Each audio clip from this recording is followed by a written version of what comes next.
Hi everybody, you're very welcome to Chatting Up the Irish with me. I'm speaking tonight to a man by the name of Joe McGowan. He's from North Sligo, specifically from Mullaghmore in North Sligo. He's an author, he's a local expert in the history, folklore and the customs of that area. He has written many books. He's lived a while in America as well. He was in the American Army for a while. So we're going to talk about all of that. And we'll talk about how he ended up in America and why he came home.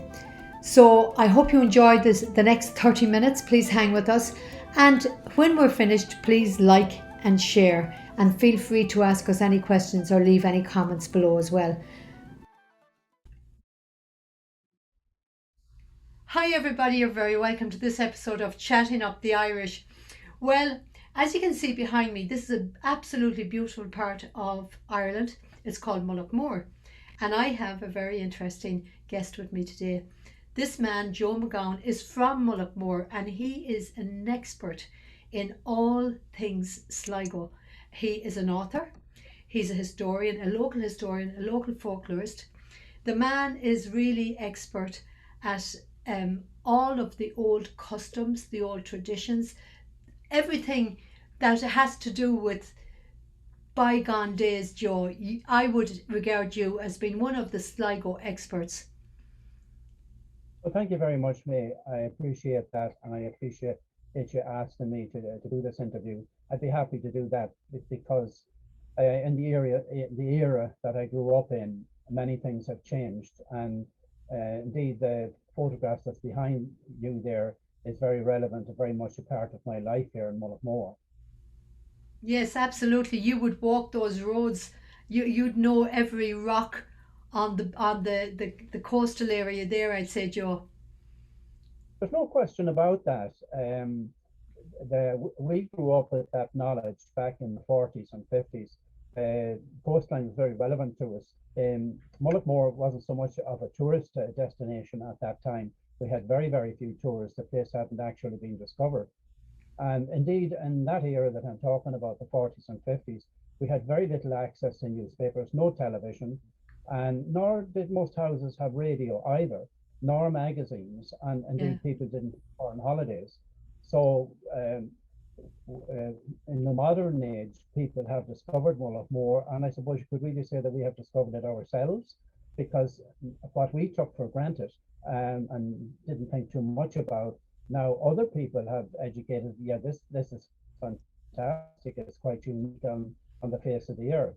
And Yeah. indeed, that we ourselves have traveled to other places as well. And I've been in quite a few places in America, not enough indeed, but it's not too late yet. I might come out and for a cup of tea or a cup of coffee to you one of these days, You'd May. be more than But welcome. I You'd be am more than familiar with welcome. it, and I could talk for ages on it because the place names, for instance, we have Crooknagower. The old place names in Irish have survived, Crooknagower, and there's quite a lot of information even in the names themselves. Crooknagower means the hill of the goats.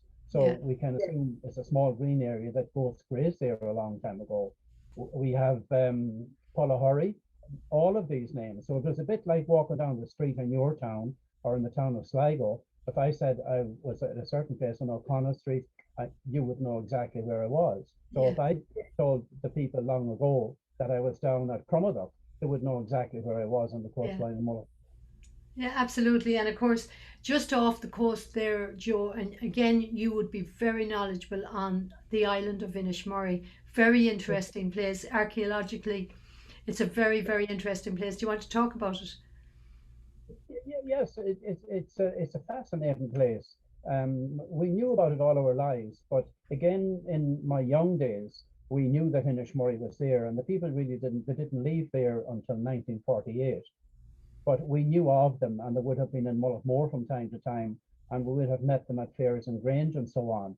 But while we knew intimately the people on our track, let's say when we were going to the bog, cutting turf, or going to the creamery with ass and carts, or pony and carts, or horse carts, we met everybody, we spoke with everybody, we conversed with everybody, and we knew that area intimately. Grange, being only 7 miles over the road, we might not have known that much, Yeah. again, because of the limitations of travel. But when I came back from America, as you know, I lived there quite a few years. Yeah, we have to And when I talk about that as well. Yeah, I started doing day trips to Inishmurray Island and fishing lobsters and salmon and so on around the island itself. It's very rich in seafoods, lobsters, salmon, pollock, mackerel, ling, and all that sort of thing.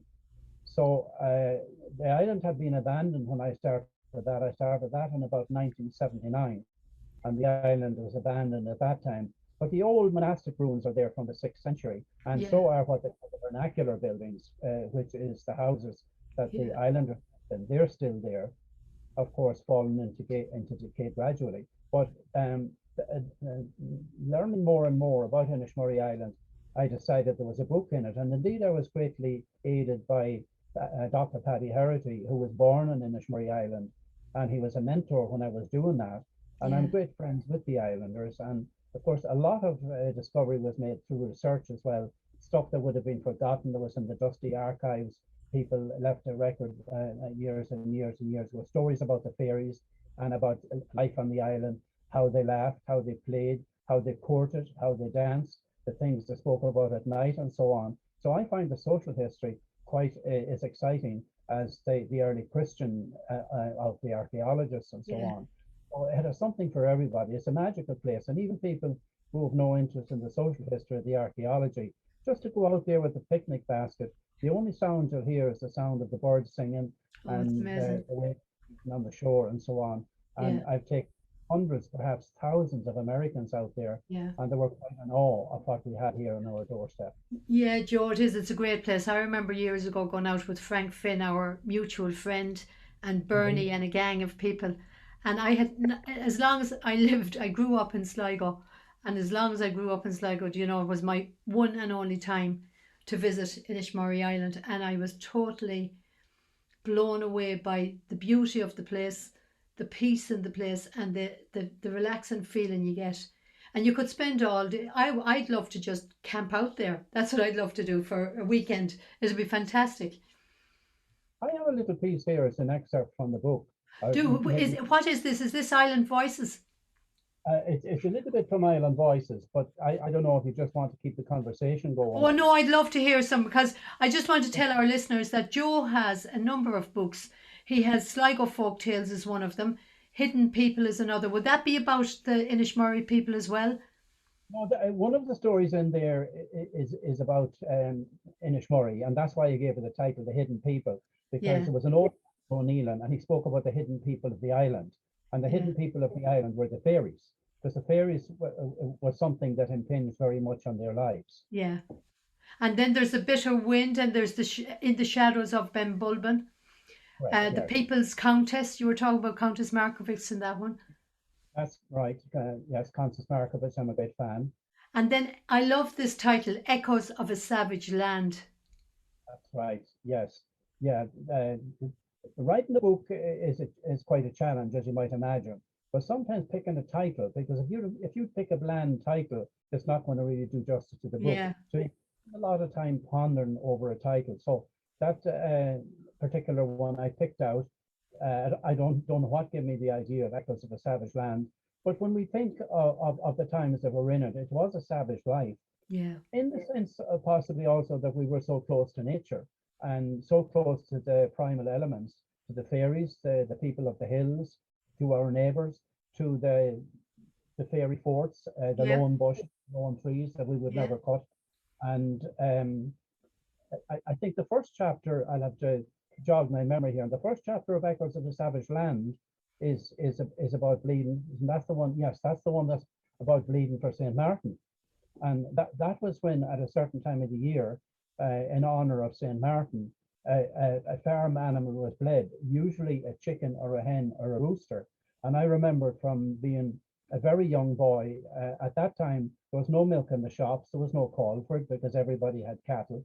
But our cows would run dry, as cows do sometimes, yeah, but there'd be a neighbor in milk. So you get sent by your parents down, in this instance, it was the Kellys, my neighbors.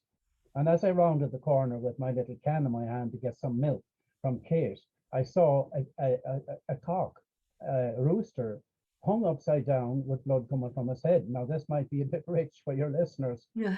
um, it's a different world today. But again, like I said, we were closer to the primal elements of Yeah, them. Blood, what's the central sacrifice of the Mass? It's blood, but yeah, a bloodless sacrifice, but we're told it's the real blood at the same time. So I was quite awed by seeing this thing and shocked as a young fella. So I said to Kate, I says, Kate, what's that? Oh, she says, I'm bleeding for St. Martin, bleeding for St. Martin. So that's partly where the title came from, Echoes of yeah. a Savage Land, It because is. it time. Yeah, and I remember going to the neighbour with the can for the milk Do as you? well. And my the creamery in Gurchin was only 2 minutes down the road from me. Joe, I remember the farmers coming with their horses and carts. And we had a blacksmith down the road as well. Martin Joe Grady was his name. God rest his soul. He was a flute player. And as a child I used to love going down. I wasn't a flute player. Ah, yeah, exactly. Yeah. But I used to go down to the forge. He'd send word up when a horse was coming down to be shod. So I'd go down and I'd sit and I'd watch the whole proceeds. And he'd be telling me these fairy stories along the fire and his when he was shaping the shoe for the horse and cleaning out the hoof.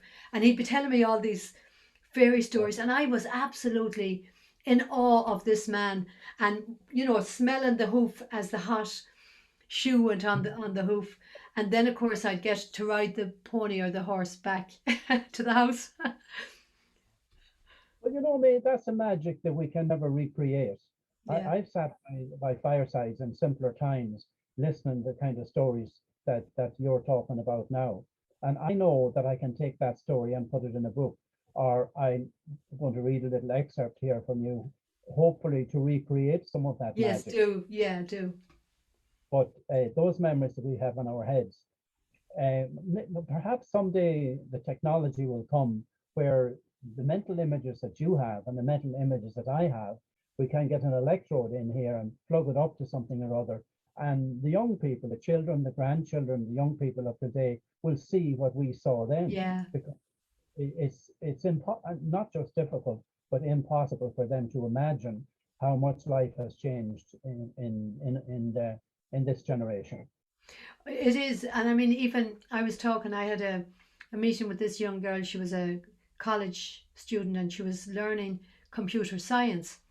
So, anyhow, the conversation went on and she ended up talking about robots and how a friend of hers reckoned that there will be robots one day just like humans. And I says, but there is. One of them became a citizen of the United Arab Emirates. And she says, what? And I says, do you not remember? Sophie is her name. She was given citizenship. And You go can on. sit down and you can talk to this thing and it talks back to you. It'll answer questions. So anyhow, she was dumbfounded at this. And I says, well, when I was a child, I says, we had black and white television. I says, I remember the farmers coming with the horses and carts. There was very, very few cars when I was a child. I says, we didn't have mobile phones. We had one phone in the village, and that was the public phone. And all the things that have changed and happened, we didn't have the internet. No, We didn't have Zoom. And no, when she sat and thought about it, she couldn't believe it. I said, that has happened in the last 60 years. like,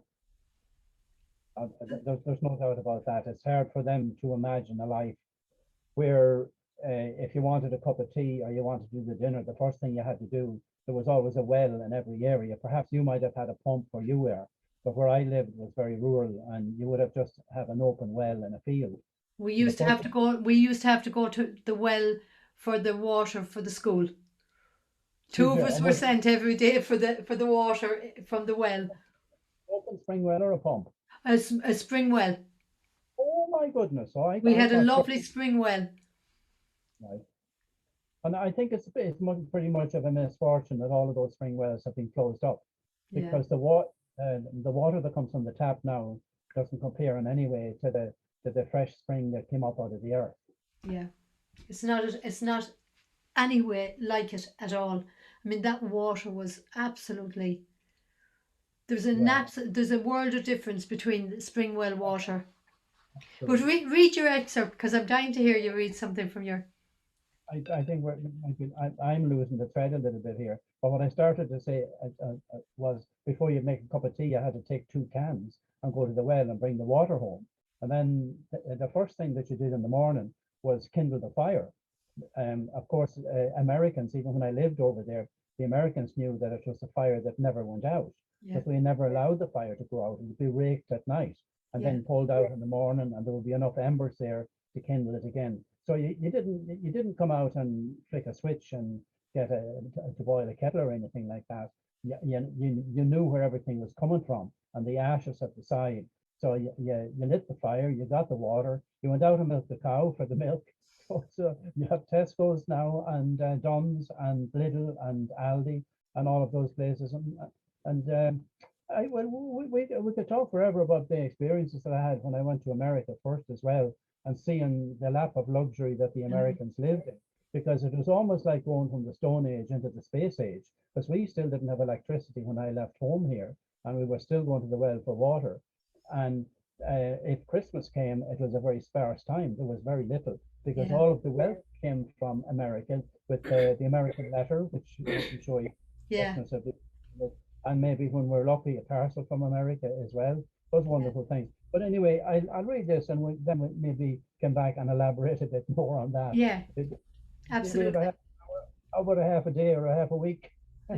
I'd say, I'd say we could probably do 3 or 4 interviews, Joe, and we wouldn't cover all and all the books and everything. You know, either. I'm surprised now that you would have gone to the well for water. I thought I was quite the elder lemon here, but um, this is I just picked it up today, and I think it's a lovely description by this Joe Nealon, who was an Islander, married an Islander, and as I read, I can hear him speaking, and I do emulate in some small way his accent and his manner of speaking. So here we go. On a winter's night, we used to have a thundering big roaring fire. All the neighbours would gather into a different house every night, and they'd start telling stories, singing songs, and reciting poems. The flute players would be there and the fiddle. It'd be lilting and dancing. Someone would bring in the half door, and they'd leave it down on the floor. You'd see an old woman coming in, or an old man up to 70 or 80 years of age, the women on their bare feet, and they'd start step dancing, and more of them lilting tunes among the fire, and singing, and the flute, and the fiddle, and the flute. He had a very poetic way of speaking as well, because I took down exactly the way he speaks. But you can see right away from the first paragraph that they weren't short of amusement and fun, and they didn't need for it to come out of a smartphone by somebody who would be manipulating the people. It was just good natural fun. Yeah. So he goes on. Everyone had to sing, and it was all the real old Irish songs. Mostly in Irish the songs were sung. Out of the singing of the songs, then they'd start storytelling. They used to go back to the days of King Conor MacNessa, the King of Ulster, back to the time of the Gobon Sayer, and tell stories about him, the greatest mason that ever lived in Ireland, and that built all the old castles. They used to tell stories about Samson and about the days of King Solomon, and how the women got the upper hand of the men. One word used to borrow another, one entertainment used to join another, and it'd be 2 o'clock in the morning before the company would break up to make for home for their own house. Some of the women used to bring children with them, children. They used to bring them to the rambling houses to hear the storytelling and the singing and the dancing. The women that had been leaving the house then at night used to take a coal out of the fire. They'd quench the coal, and they'd roll the coal up in the shawl that they had the child wrapped in. They'd face for home then, but they'd never leave the house without having the burned coal in their shawl to save the child from the fairies. So there's a wealth of lore in there besides the entertainments that they used to have. Yeah. Islander Michael Hare, if you remember the storytelling too, there were no radios to pass the time. When we used to be fishing long ago, the old men we fished with, if we had nets shot and was waiting to haul them, the way we used to pass the time was by telling stories and yarns of every kind. It was the same home in winter. The only pastime we had was to sit in the houses, listening to the old people telling stories and singing. Some of them was very good. There's nothing going now that would beat them. But as I said before, we were young at that time, and sure we didn't pay much heed to these stories or songs, and I often regretted that since. Then when we grew up a bit, we started to make the putching, and we were interested in nothing else after that. We forgot a lot of the things that we did here. So There's, that's just a powerful flavour from Joe Nealon, what life on the island was like. And well, these people have no it's funny, you education. know, that was life on the island. That was life kind of nearly everywhere. We had that life. A secret, Joe. My father used to make poaching. I know how to No, make poaching. no, good girl. Yeah, moonshine. Moonshine, yeah. Um, yeah, we had the sessions in the houses as well. And sure, I grew up watching all the old. I used to be brought out set dancing with. You know, there was a man by the name of Johnny Hannon, God rest his soul. He was a great dancer from Culfather. Be a musician as well, He Johnny. played the baron and he sang. He had all these lilty songs. But Johnny Hannon, I grew up watching that man play the baron, and he'd bring me out dancing. He'd you know, even as a child, as a young teenager, he would bring me out in the sets. And of course, I didn't even know that I was set dancing. I was just doing whatever, you know. I was Yeah, just dancing the Lancers. I didn't know it was set dancing at the time. But you know, to just grow up in that culture is, we're very blessed, Joe, the two of us, that we can say that we grew up at that time. And people would say that we didn't have much, but we had everything. Really, it was a very rich culture, we and did. it was a great time. Yeah. I used to often regret as I went through life and experienced it that I didn't have the opportunity to have a college education. That perhaps I might have chosen a different career if that option was open to me, but it wasn't. Yeah, Um, but when my children came along, I did what most parents do and gave them the opportunity, and most of them went to college or further education anyway, much further than I went. But as time went on and they graduated and they went to whatever jobs they had, I thought, well, they learn one thing now and just learn it very, very well. There's specialization, but they don't have the broad depth of knowledge. You had to be everything and do everything. Where I grew up was on a small farm, and yeah, you know everything about husbandry, about when the house needed thatching, you had to get a ladder and go up and thatch the house. yeah, When you didn't go for a painter when it came to whitewash, you had to know how a potato was grown. You just didn't go in and find it wrapped in plastic yeah, in a supermarket. You had to know how to plant the potato and how to nurture it once it was planted.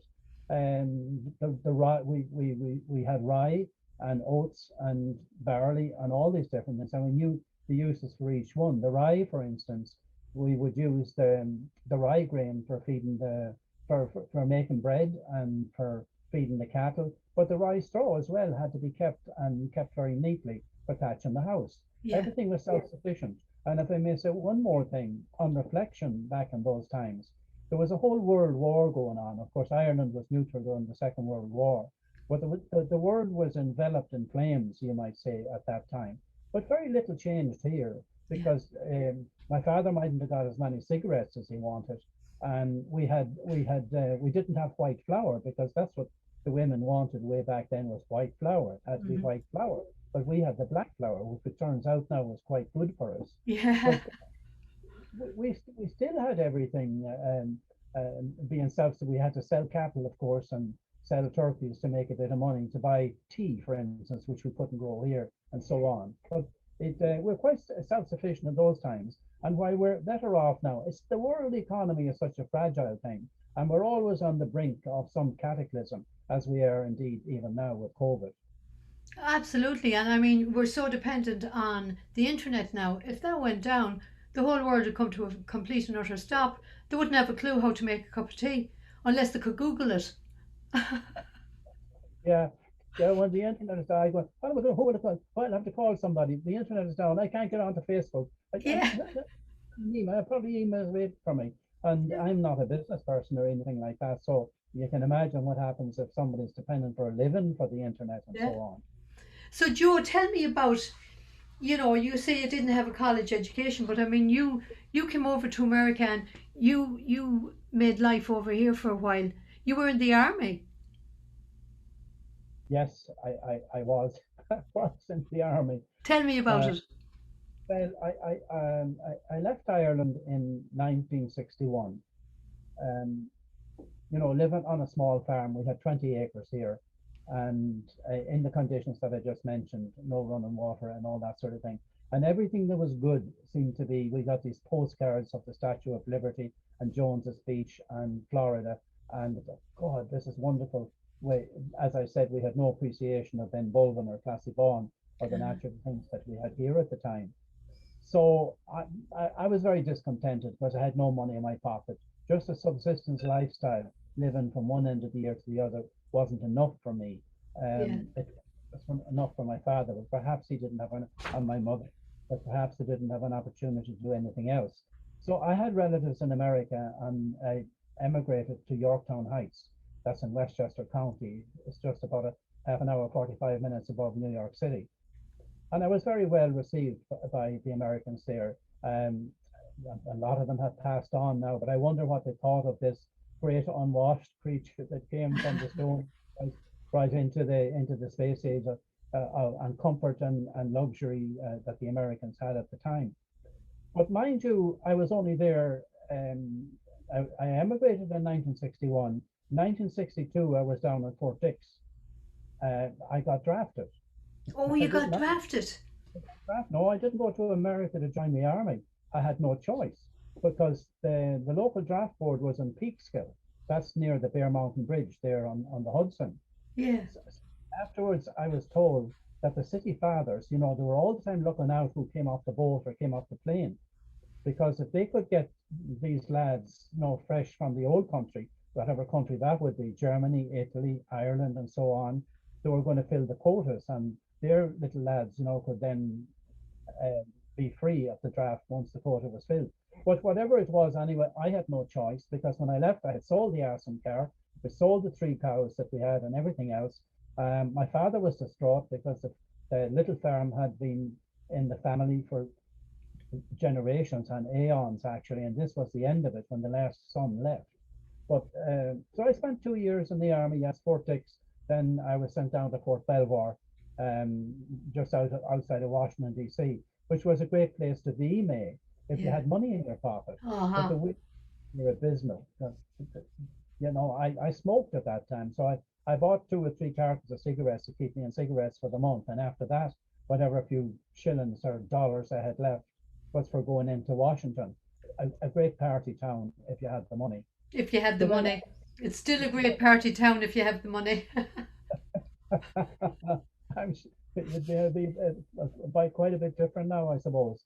But anyway, I don't want to go on and on about the one particular thing. But I was sent from there over to the Vietnam War is just beginning, so I was sent from there over to France, Saint Andre, Evru Air Base.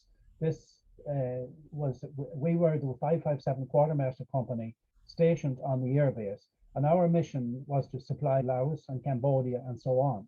It was an airborne outfit.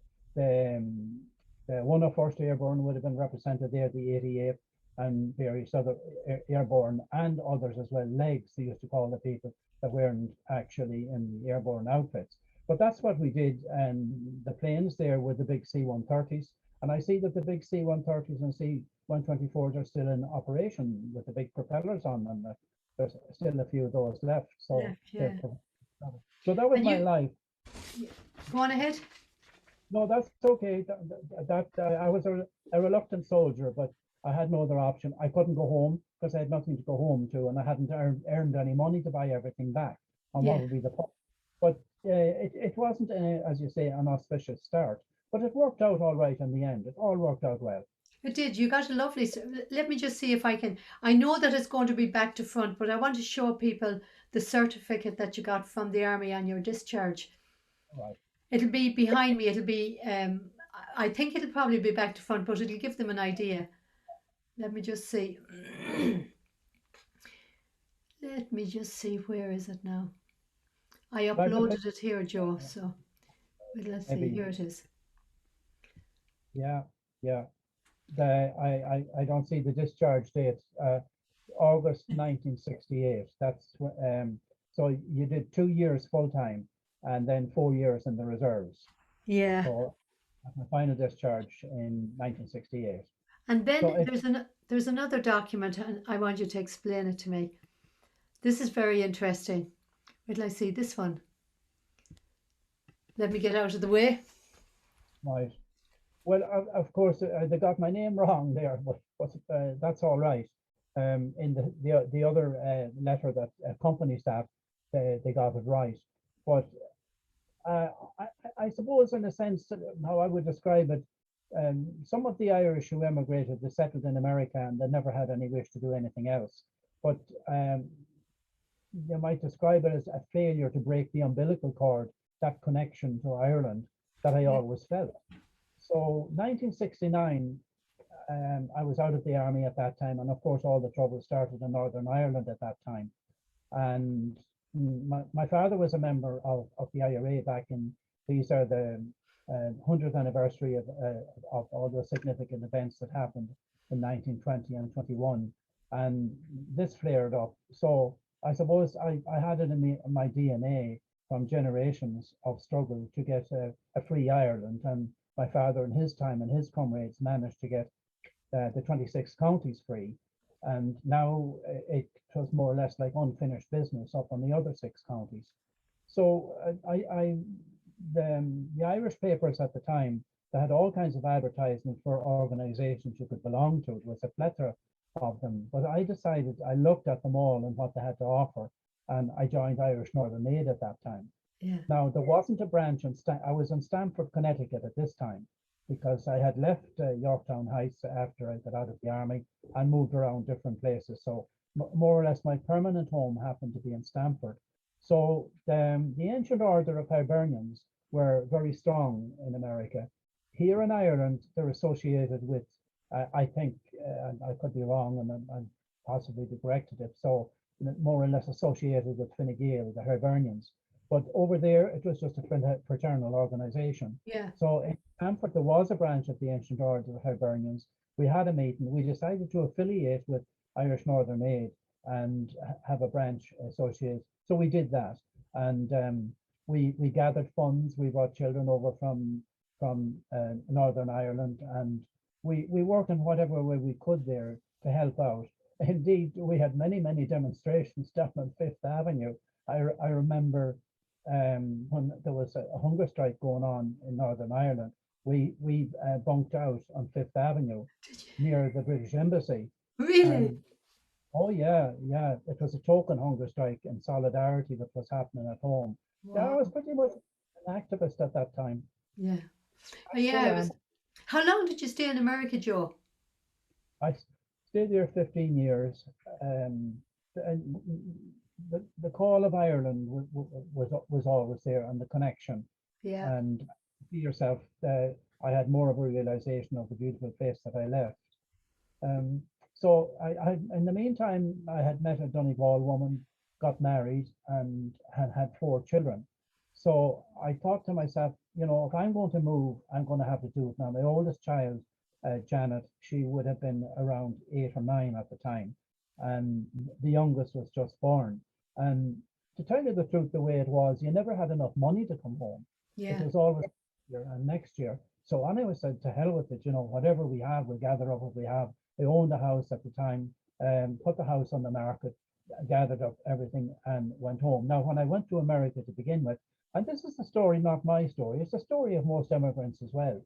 When we went out there, we had nothing but ourselves and a strong will and strong hands and a willingness to work.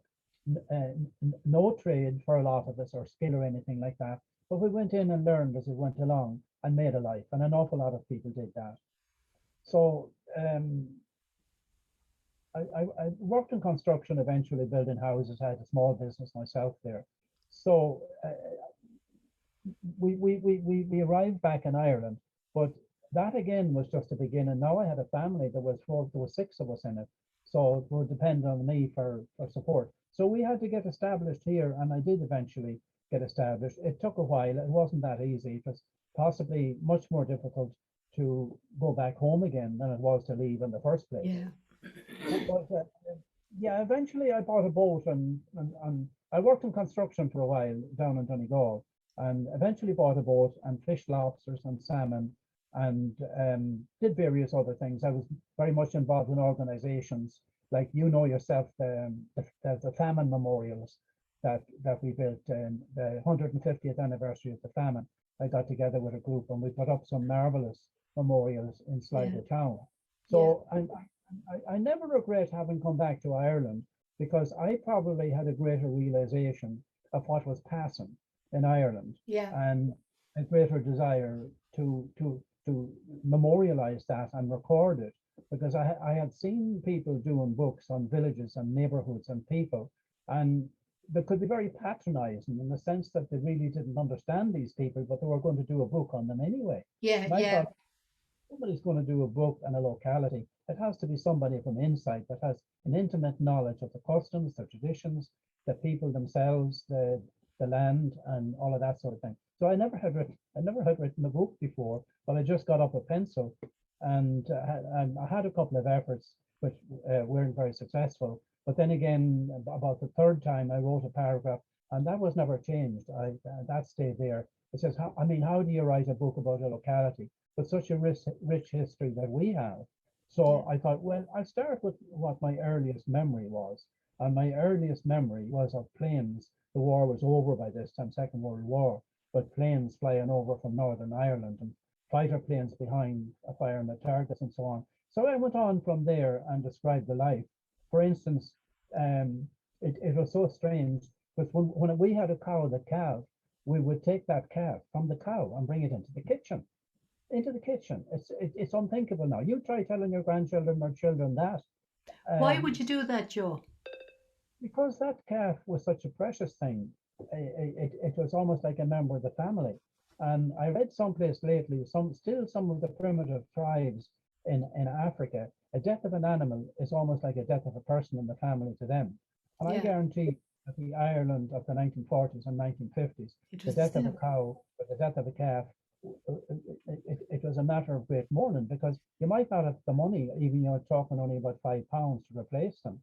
Yeah. Um, Oh, so it was a valuable item. it I was a very mean, valuable. I could tell you a lot about that, but since other people watch it, I'm not going to tell you all the family secrets now, yeah. just some of them. But yeah, so I thought when I was writing, I thought, well, that was part of our lives at the time, and we didn't think anything of it. You Yeah. put a salt in his mouth so he wouldn't pick up wisps and so on. And I'll tell you, when you'd be getting ready to go out to school in the morning, and the calf had a bowel movement, you might be glad to swallow down your porridge and get out the door as fast as you could. That, that animal was in there for about 3 weeks till he got strong, and then he was put outside. But then So again, Joe, in the olden days as well, the people, definitely the people of Connemara, they would have some of their animals in the house because that was the way they heated the house, correct, yes.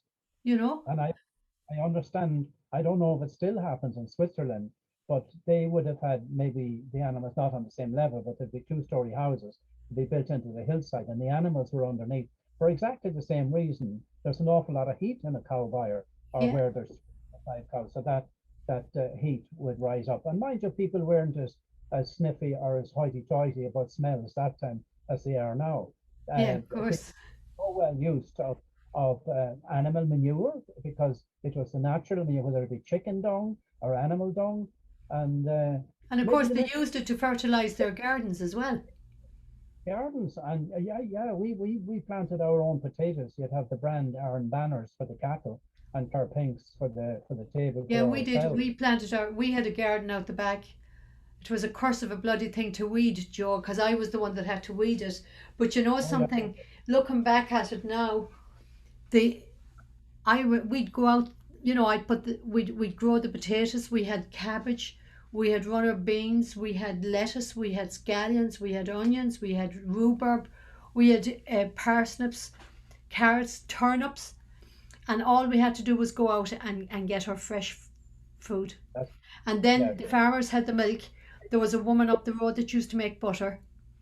So, I mean, we had healthy living. We knew where our food was coming from. We knew what was fertilizing it. And there was no what they call now carbon footprint either. Yeah, No, you go exactly. into now and you might find something from Brazil and South America or from some other end of the world, that has to be brought here by plane and so on and so forth. And we Yeah. don't need it.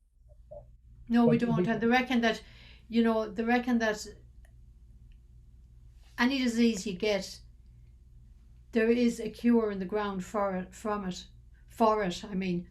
And usually they reckon that if you eat your own local food where you were born, I'm done yes, for now because I'm not eating my own local food. But they reckon that, like if you're born in Sligo, you should eat the food that's locally grown in Sligo. right. But you take honey, for instance. There was a big hullabaloo about Manuka honey there for a long time. Yeah. But what was honey? It was advertising. Because my own family doctor would tell me, now I don't know if you know Keith Clark, he's the butcher in Sligo town there, but he's also he keeps bees, and he markets his product in all of the shops around the Tri-County area. It calls it Knocknarea honey, and you might have had it at one time or another. But he said your local honey, and then they say Manuka honey is good for infections, but your local honey is good for Of course infections it as is, well. yeah. Only it just didn't have the advertising. So I think people have become aware of that. And I actually think that people are beginning to go back to seeing the benefits of what's out of the land That's with correct. regard to, organic food and everything like that. I think, But it's quite interesting for you and I because we had organic food before the term was ever invented. yeah, Only we didn't have food for it. yeah, Um, and the farmyard manure. But maybe we'll do another program. We just talk about matchmaking. But as that we're would be talking great. cows and farmyard manure and stuff like that, uh, it was quite often it was the older people that brought a fella and a lassie together, and there were some bad instances of that, but so there were very very happy marriages that came out of it as well. But when it was kind of a nod and a wink, decided that maybe this farmer was looking for a wife, and some other fella had a girl, and there was enough in the house already, and it might be time to move on. They would come to the farmer's son. Now she'd have to have a dowry of Yeah, maybe £20 or £100, depending on the wealth of the family, or £500, and it was quite common in Ireland at that time. But that didn't mean to say that she was carrying a big lump of money into this son of a gun that had nothing to offer. He had a farm, and yeah. she wasn't just going to go in to anybody. So the whole family would arrive um, at the fella's house to see what kind of a farm he had and what kind of a house he had, and to see how many cattle he had. Now, some of the fellas used to cheat, and they'd get two or three cows off a neighbor, but that was frowned upon. You couldn't do that. But you Yeah. know what the deal would depend on? The size of the dung pit at the back of the buyer. Because Oh you my. could lot. Honestly, that's the truth. And I could tell you 100 stories about that. But We'll have to do another program and go you through see, some of your books and go through some of the customs and the stories that you have. because the dung pit was built up over the whole year. You could bring in a cow or two, all right, but then again, if you had just a spare start and a small dung pit with a whole something wrong here. So anyway, thanks for that. That's brilliant, Joe. Well, would you believe our 30 minutes is gone? Is it? And we're It going to is. we started. Well, do you know what we'll have to do? We'll have to do it again sometime because I know that you've a wealth of stories that I want to share with people. But first of all, before you go, you have a website, That's right. sligoheritage.com.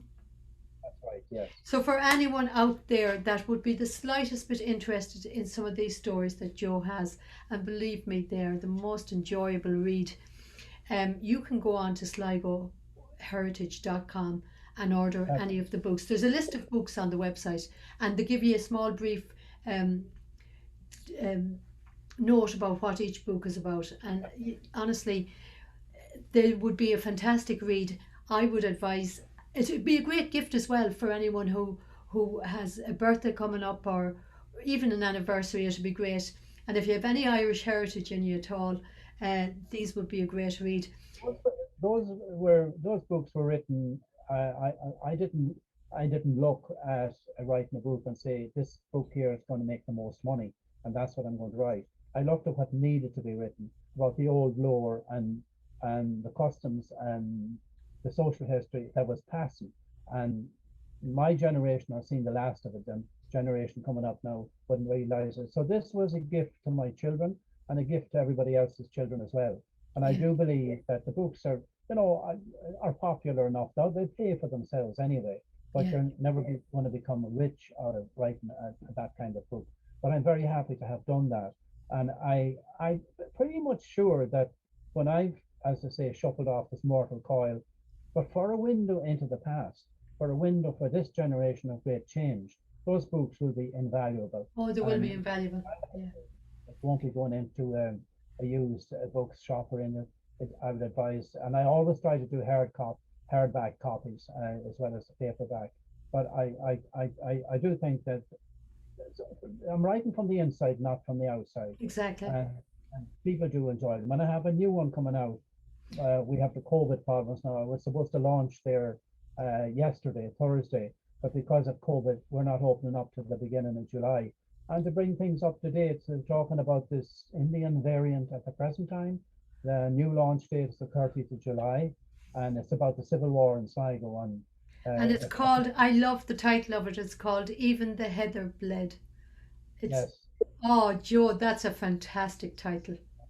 yeah, and of course you might know that it's drawn from the Spanish Civil War, where this horrible war that existed at that time. And some of the Irish brigades went out there Yeah. and fought in the Spanish Civil War.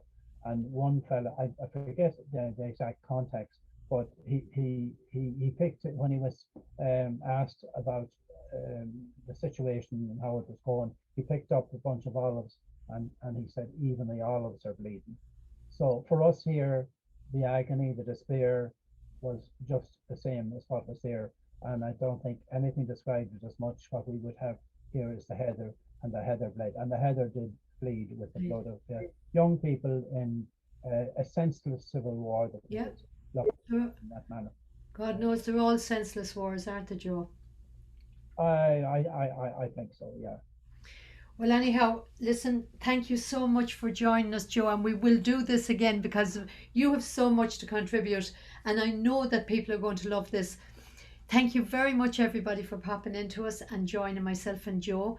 This program is sponsored by Secret Ireland Tours. So if you want to come over to Ireland in 2022, check out www.secretirelandtoursllc.com. You'd never know, we might get Joe to meet us somewhere and he might read from his books. It'd be nice, Joe. There's no mites about it. I will definitely do that. I'd love If it. it's going around, I'll hop on, and there's a circular road that goes around the back. I bring them to that, and I bring them to the back of. I've brought people to on the coast. I call it the Mullaghmore Coastal Drive, and then I bring them to the back of Benbulben as well, the Horseshoe Drive. But I'll And tell you that's what I'd love to do. I'd love to bring some people out to Inishmurray because that's a special place. well, that can be arranged too. We might do When that. you give me a shout, and I'll see what I can do. But before you go, we see Cassie very imposing Benbulben in the background, Yes. and then Cassie-Bawn Castle, which has a major history itself. But on the left there, it's not so well known, but we always knew that as the Fairy Rock. That This that's where this here, just behind me here, is. Fairy Rock. Really?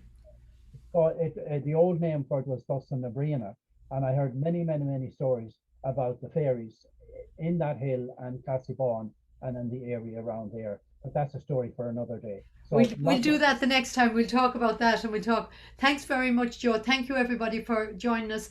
Please like and share. Please comment if you have any questions for Joe. Please put them down underneath. I'll make sure that he gets them, and I'm sure he'll answer them. And I'll do my best to answer any questions that you have as well.